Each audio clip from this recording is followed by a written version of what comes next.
सादर नमन करते हुए, आदरणीय मुख्यमंत्री जी को नमन करते हुए एवं समस्त निर्णायक मंडल को नमन करते हुए मैं कनक चौहान उत्तर प्रदेश की ऐतिहासिक नगरी आगरा से आपके समक्ष आज के विषय संविधान दिवस के 11 संकल्पों पर अपने विचार साझा करने जा रही हूँ। महोदय, वर्तमान में परम आवश्यक है कि यदि हम अपने पावन संविधान की बात कर ही रहे हैं तो एक क्षण रुकें और सोचें कि क्या होता यदि संविधान न होता। शायद हम आज भी भटकती नौका में उफान ले रहे होते या कह दें कि अन्य राष्ट्र हमारी हालत का अनुमान ले रहे होते। लेकिन यह हमारे पूर्वजों की देन है कि आज हमारे भारत संप्रभुता और समाजवाद का एक राष्ट्र है। ये हमारा संविधान ही है जो हम भारतीयों को लोकतंत्र समाजवाद का हिस्सा बनाता है। महोदय,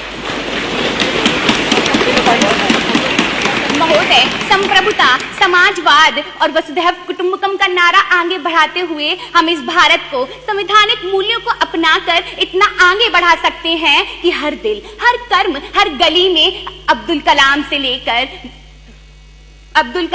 लेकर प्रतिभा पाटिल मिल सकती हैं और विश्व भर में ये परचम हम लहरा सकते हैं कि दुनिया का इतिहास पूछता रोम कहाँ, यूनान कहाँ, घर घर में शुभ अग्नि जलाता वह उन्नत ईरान कहाँ, दीप बुझे पश्चिमी गगन के व्याप्त हुआ बर्बर अंधियारा, किंतु चीर कर तम की छाती चमका हिंदुस्तान हमारा, जग आघातों को सहकर जीवित हिंदुस्तान हमारा, जग के मस्तक पर रोली सा शोभित हिंदुस्तान हमारा, शोभित हिंदुस्तान हमारा। धन्यवाद। जय हिंद, जय मां भारत। आगरा की कनक चौहान के पश्चात आगरा की ही सोना गहर।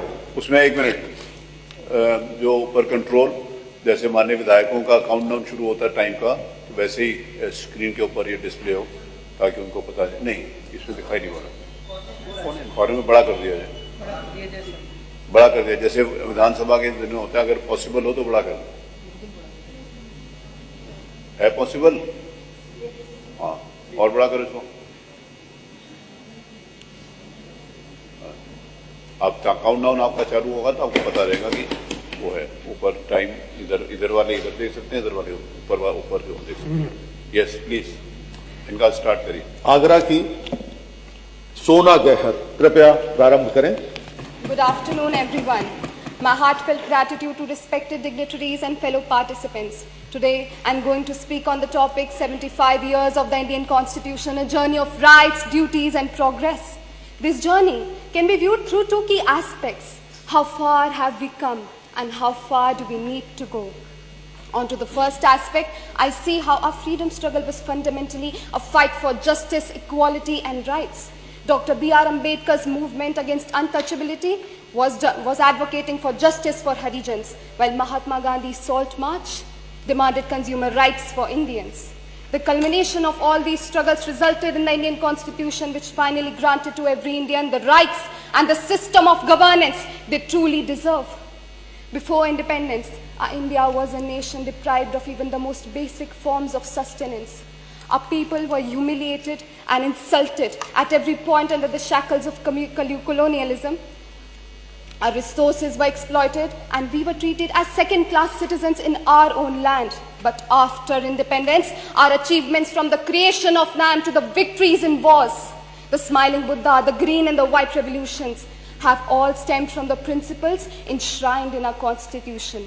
Today, India is consulted at global decisions and nations seek to engage with our growing markets because they recognize our strength. The difference between then and now is, in simple terms, freedom. This freedom is the result of the sacrifices and intellect of our great Indian leaders and people embodied in the Constitution. Today, if we are able to assemble here peacefully and share our viewpoints, it's because of Article 19. Today, if we all have an equal chance to speak without any discrimination, it's because of Article 15 and 16. But my question is this enough? This question brings me to the second aspect of our Constitution's journey. As we move towards becoming Vikasit Bharat by 2047, we need to take some steps and make some changes in our constitutional journey. The first step would be to move towards peaceful protests that do not harm the integrity of our nation. It deeply saddens me to see Indians fighting in the name of language, a tool of communication, not division. Let's prioritize teaching our people the language of peace, love, and tolerance first before promoting any other language. Next, the directive principles of state policy must be made legally enforceable, and women who once had to fight for getting out of their homes now have to fight battles against sexual harassments of all sorts. The need is for stricter punishments to not only punish the culprits, but also deter all those who view women as objects. Lastly, ironically, now when we have the right to preserve our own culture, our Indian youth are readily embracing K-pop and hip-hop at the expense of our own cultural heritage. While it is fine to appreciate foreign culture, it becomes a matter of great concern and shame if we forget our own. I would like to conclude by saying that this constitution is a testament of our nation's resilience and determination, and as responsible citizens of India, it is our duty to uphold its values